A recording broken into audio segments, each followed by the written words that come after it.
Armed Forces Radio invite you to sit back and enjoy another strange story by The Whistler.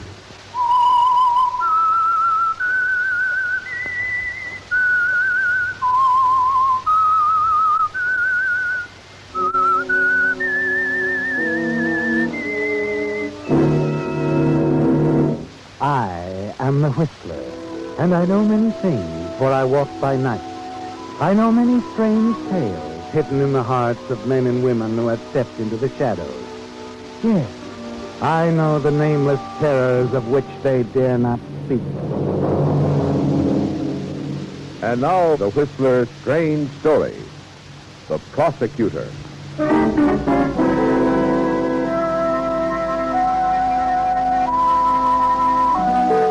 The courtroom was tense now. Assistant District Attorney Philip Graham was beginning to summarize for the prosecution. In the case of the People versus Thomas Anderson, the thrill of success was in his speech as he moved in for the kill. Ladies and gentlemen of the jury, in addition to the fact that circumstance links the defendant irrevocably to the killing, he still persists in his refusal to testify.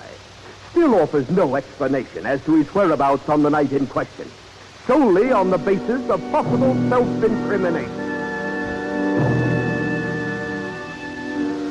And you were right, weren't you, Philip? Less than 10 minutes after the jury retired, they walked back in with a verdict you knew was coming. And Tom Anderson was on his way to the cell in condemned row. But that wasn't all, Philip. No, far from it. Most important was what your colleagues were saying as they clustered around you. Well, this will put you to the top of the heap, Phil. You'll have that mahogany desk, old man, in the Hall of Justice. And there'll be a brass nameplate, Philip B. Graham, District Attorney. You betcha. With this conviction, you can't miss.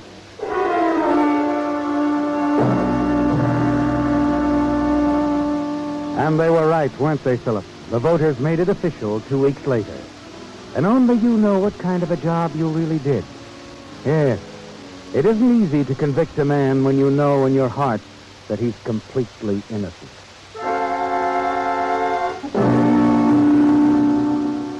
But you're not thinking about that at the victory celebration. There's too much else going on. Congratulations, backslapping, important people. And above all, a beautiful brown-haired girl with clear blue eyes and a quick, easy smile. I didn't quite get that name. Corinne Scott. Oh, Mr. Graham, how wonderful to actually meet you. Oh, not at all. The pleasure's mine. I know you've heard it many times, Mr. Graham, but, well, I thought you were magnificent at the Anderson trial. I was only doing my job. A public prosecutor. My, it's almost like playing fate. Oh, now, wait a minute. I mean, the idea of holding the fate of a fellow human being in the palm of your hand. It's a little frightening. It's such a responsibility. Yes, it is a responsibility. Of course, we make pretty certain of our facts before we step into a courtroom and start making accusations. Of course you do. Old American custom, you know, a man is innocent until proven guilty. But just think, Mr. Graham, in this case, the jury was about to let that killer go free. Why, if it hadn't been for you... Yes, I had a feeling about Tommy Anderson from the very beginning. It must have been a very hard fight. It wasn't easy. Of course, if a man knows what he's doing and... And where he's going. What do you mean? Well, I guess I admire ambitious men, Mr. Graham. I admire them very much. Thank you, Miss Scott. I probably shouldn't say this, but... Please do. Well, I think this is a silly way to celebrate anything so important as becoming district attorney. A stuffy reception and a lot of politicians. Now, if I were running things... Yes. I'd get rid of the politicians. I'd reserve a table for two at a little restaurant I know, where the steaks are heavenly and there's vintage wines, crepe Suzette. And champagne? There's Clicquot 1940, no less. How does it sound? You're a pretty good salesman. Well, that's all. That's what I do. And when would you do it? Oh, tomorrow night, perhaps. Say about 9. You know I'm a married man, of course. What's that got to do with the victory celebration? Well, if that's the way you look at it.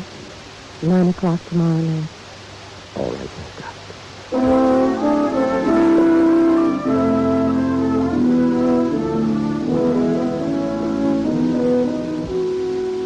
Well, Philip, you know it's a foolish thing to do. But there's something in the way she looks up at you and smiles that makes it all sound very reasonable. And you forget about everything else. Your wife, your son David in medical school, his good friend, Professor Bentley, who thinks you're the greatest man who ever lived.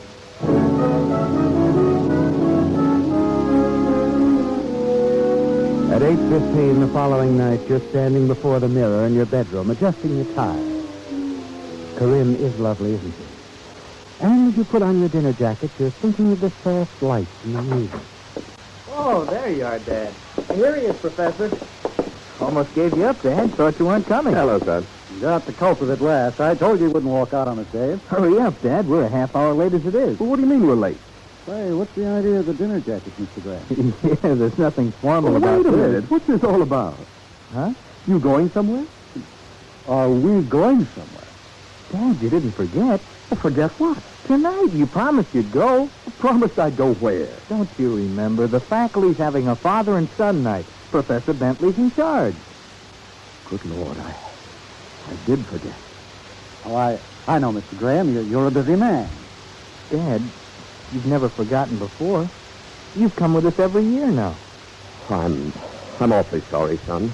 Professor, I just can't make it. What is it? Where are you going? Well, it's a committee dinner, son. Very important. I simply can't get out of it. But, Dad... I said I can't get out of it.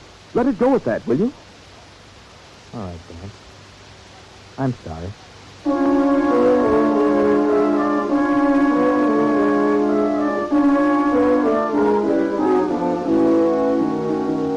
And that was the beginning, Philip. You didn't know it then, but you made a choice that night. A choice between your family, your home, and Corinne. And as you and Corinne continued to meet secretly during the weeks that followed, it began to worry you. Not your family, of course. It was your position, your reputation. Oh, Philip, I think it's wonderful. All you've accomplished. Corinne, there's something You I don't think... have to say it, Philip.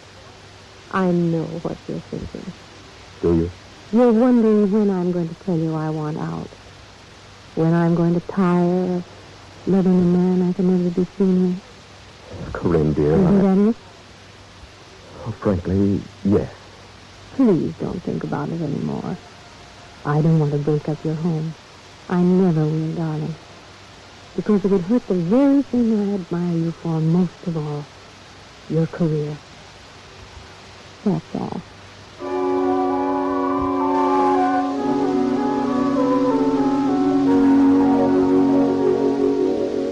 Well, Philip, you can have it all now. Your family, your career, and Corinne. She's right, isn't she? The one all-important thing in your life is that nameplate on your desk.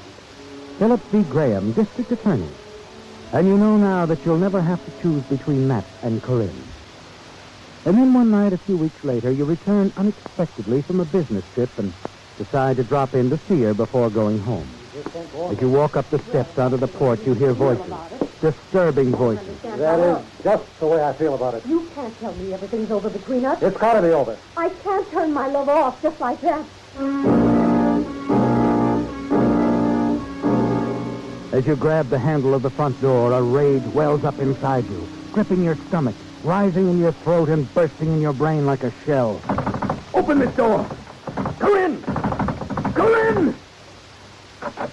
Philip, why did you come here? Never mind that. Who are you talking to? Philip, be quiet. Don't lie to me. Where is he? Philip. Tell me I heard someone in here. Where's he hiding? Oh, please, Philip. Get out of my way! You step past her. The closet door is partly open. And as you walk toward it, Corinne steps to the light switch. The room goes dark. Turn on that light. Here you are. I knew it. As you struggle with him in the darkness, you realize he's too powerful for you. He forces you back against the table. Your hand lights on a heavy metal bookend. In a blind rage, you swing it high.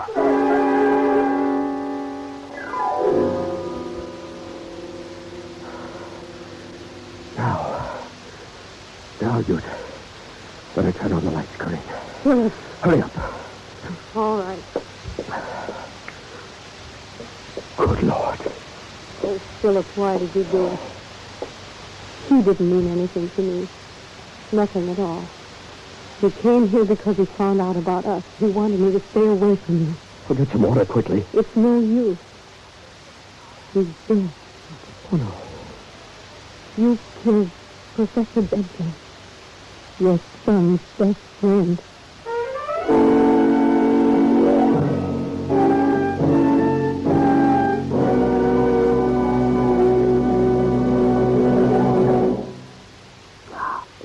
This is Alfred Hotkick. Does the name Jean Nicot mean anything to you? Perhaps it should, and I shall tell you why. 400 years ago, Jean Nicot was a respected scholar and diplomat. He wrote many learned articles and compiled a dictionary of the French language. Quite appropriately, his own name came to be part of most later dictionaries. For you see, while Monsieur Nicot was serving as ambassador to Lisbon, he became fascinated by a strange plant that had been brought over from the new land of America. When he returned to his own country in 1560, he took some specimens of the plant with him, and in this manner he introduced tobacco to France. Nicot's countrymen began to associate his name with the smoke-producing leaves. But the older Indian word, which sounded like tobacco, became more common. Nicot, however, was not completely left out.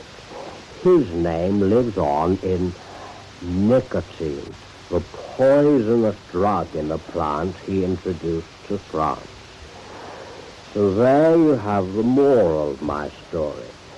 Beware of those who would name something after you. Should it be the wrong thing, you may find your good name poisoned.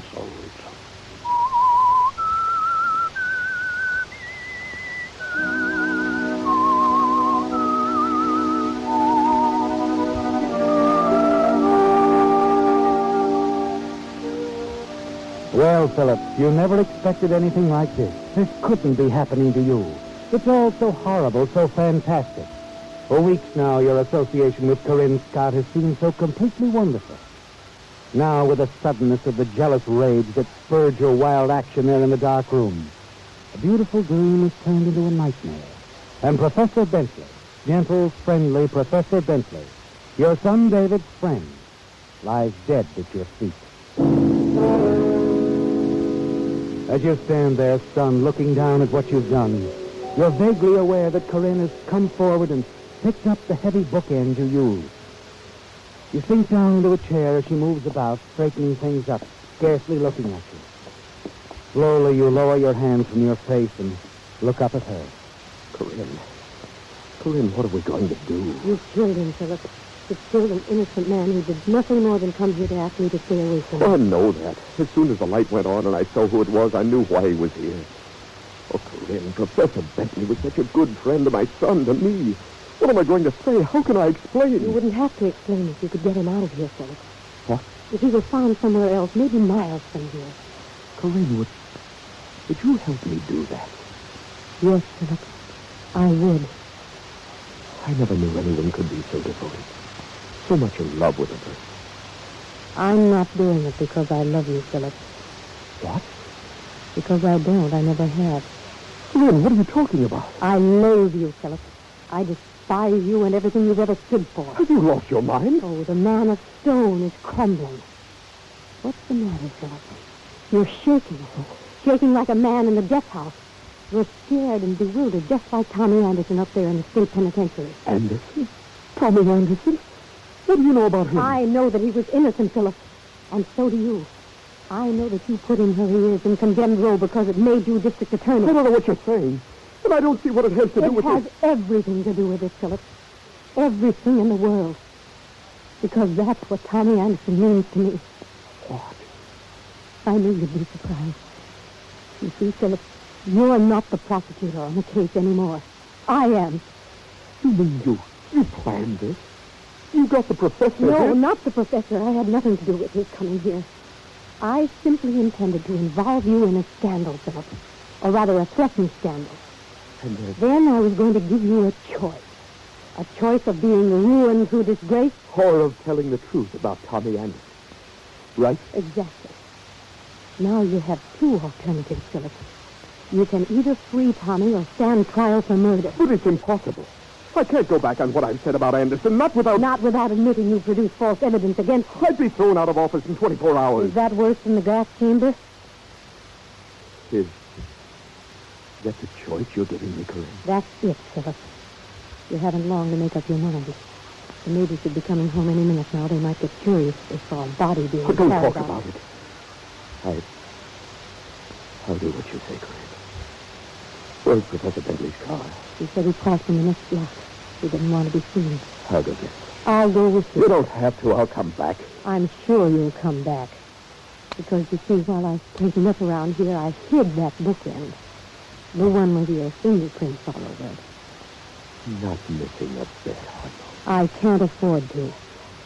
Tommy Anderson's life depends on it. Shall we go?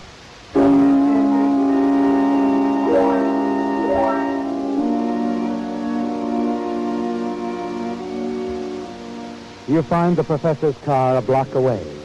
Run it into the drive alongside the duplex. Corinne helps you carry the professor's body out of the house to the car, warns you to call her soon, and returns to the apartment. In the next half hour, you live your life over, don't you, Philip? Driving grimly through the night, not knowing exactly where you're going, trying to stay on the darkest streets until you reach the edge of town. The university looms up ahead, a big, slumbering shadow. And you decide there's no better spot than Professor Bentley's own campus. You run the car in beneath the clump of trees, turn off the motor, wipe away your fingerprints, and climb out.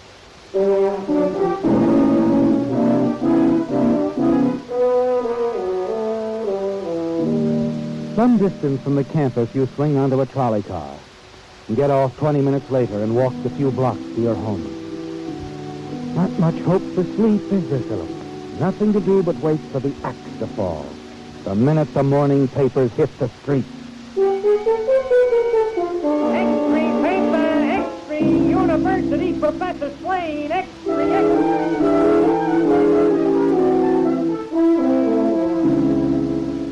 Police offer the theory that the killing might be a gangland reprisal against District Attorney Philip Graham, whose home the slain professor often visited. Recent efforts by the Graham regime to rid the city of gangster domination are known to have caused threatening talk in many quarters, a City Hall spokesman said today. While Graham himself could not be reached concerning...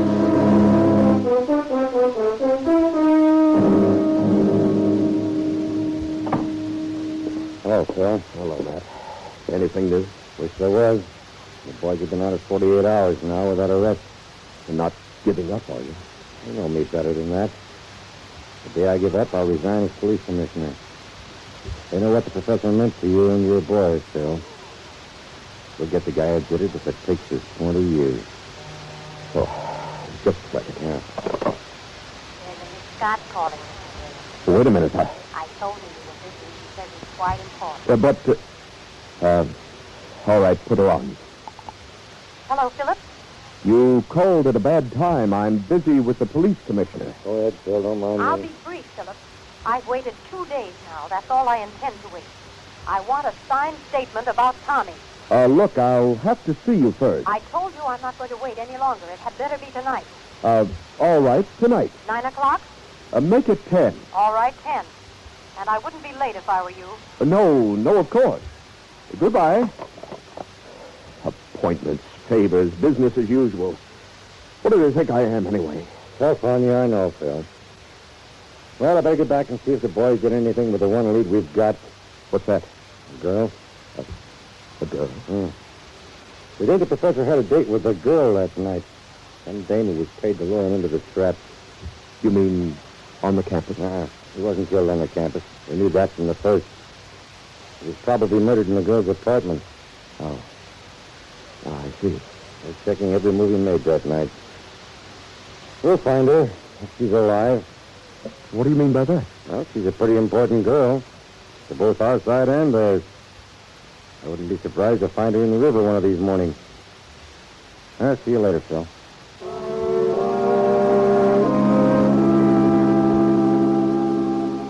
And you're thinking about the girl as he talks to you, aren't you, Philip? Of what she told you that terrible night in her living room. That you have two alternatives, Philip. You can either flee Tommy or stand trial for murder. But there's another choice now, isn't there? Yes, it's been done before. The usual disappearance of the key witness with all the gangster trimmings. They'll never question it for a moment. At 5 minutes of 10, as you walk onto the porch of Corinne's house for the first time since the murder, you've made a terrific decision. You're going to kill her. Well, you're right on time, Philip. I'm always on time. Well, it won't take long. I didn't quite understand what you meant this afternoon about discussing it. There's nothing to discuss. I wanted a signed affidavit that you sent Tommy Anderson up on manufactured evidence. I'll be only too happy to walk out of your life. It's very simple. It's not that simple, Corinne.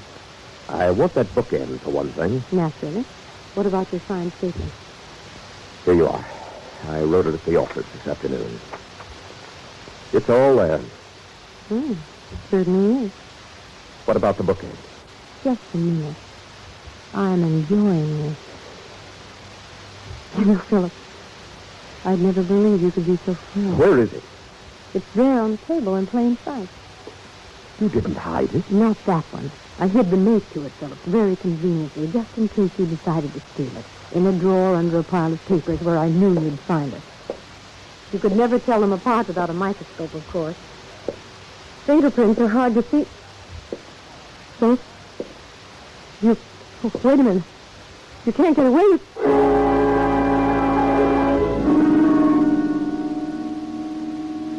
Sorry, Corinne. It's too bad you didn't realize there was a third choice.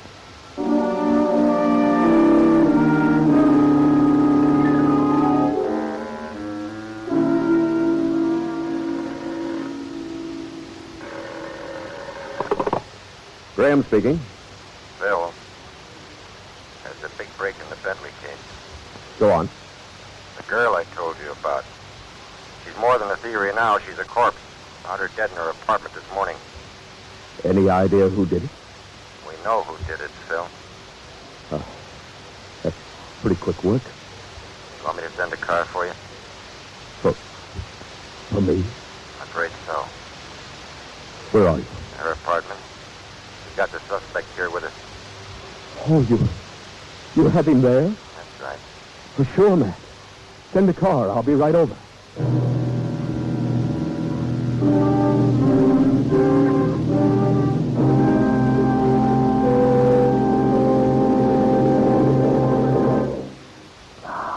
This is Alfred Hopkins speaking. Once upon a time, there was an Apache named Goyasle. Freely translated, this means one who yawns. Obviously, this was not a proper name for a warrior who wished to strike terror in his opponent.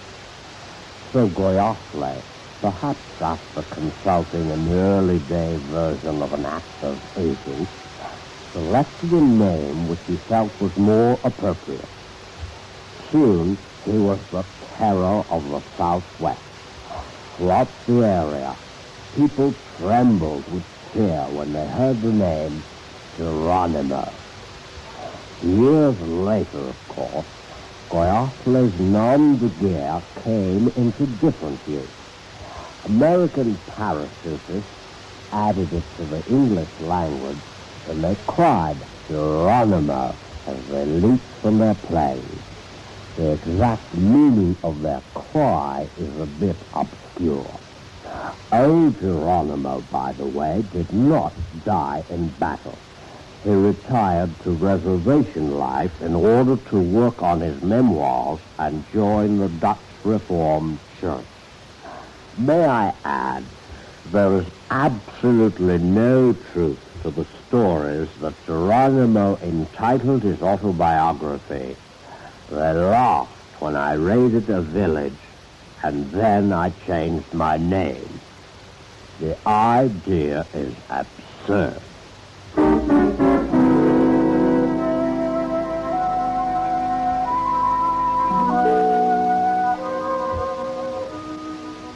Well, Philip, it was a terrible moment, wasn't it?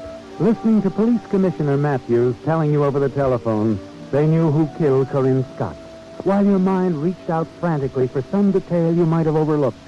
The bookend, the bottom of the river where it belonged, the affidavit, carefully burned after you left the apartment. Fingerprints, tire tracks, witnesses, you'd been too careful for that. Then the wonderful words that almost made your heart stop, that they had the suspect there with them. Someone else, Philip, had made a mistake, a staggering, wonderful mistake. The homicide squad is all over the apartment when you arrive. I'm glad you got here so soon, sir. I dropped everything, of course. Where's the suspect? In the bedroom. You know, Phil, I wish there was some mistake about this. Huh? For the first time in my life, I wish I had nothing to do with cracking a case. What are you talking about? Bring him in here, boys. Matthews, what do you mean by that? I was hoping we'd be wrong. There's just no other answer. And the guy comes walking right out of the victim's house and can't tell why. David. Hello, Dad. He won't say a word. I was waiting for my father. He called me up early last night, Dad. She said she could tell me something about what happened to Professor Bentley. I came on over and she told me everything.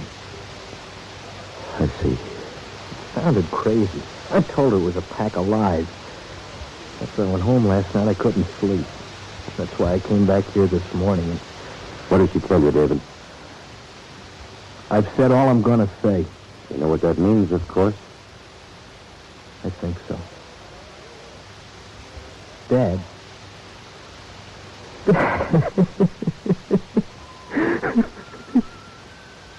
Matt, Yes, Phil? you'd better get a stenographer. I've got a story to tell you.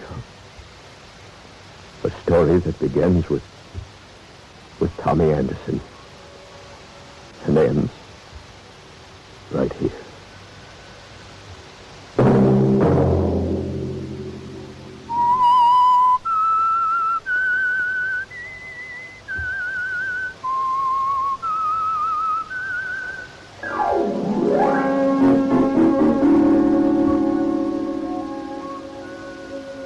Featured in tonight's story were Bill Foreman as the Whistler, Frank Nelson, Jeanette Nolan, Gil Stratton Jr., Hal Gerard, and Herbert Litton. The Whistler was directed by George W. Allen, with story by Joel Malone, music by Wilbur Hatch, and was transmitted overseas by the Armed Forces Radio Service. The Whistler was entirely fictional, and all characters portrayed on The Whistler are also fictional. Any similarity of names or resemblance to persons living or dead is purely coincidental.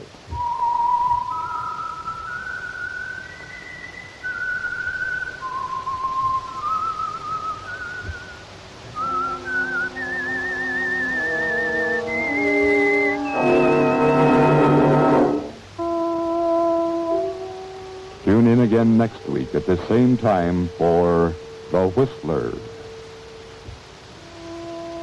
The Whistler has come to you through the worldwide facilities of the United States Armed Forces Radio and Television Service.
You've been listening to the OTR Gold Network. Find more classic radio at otrgold.com.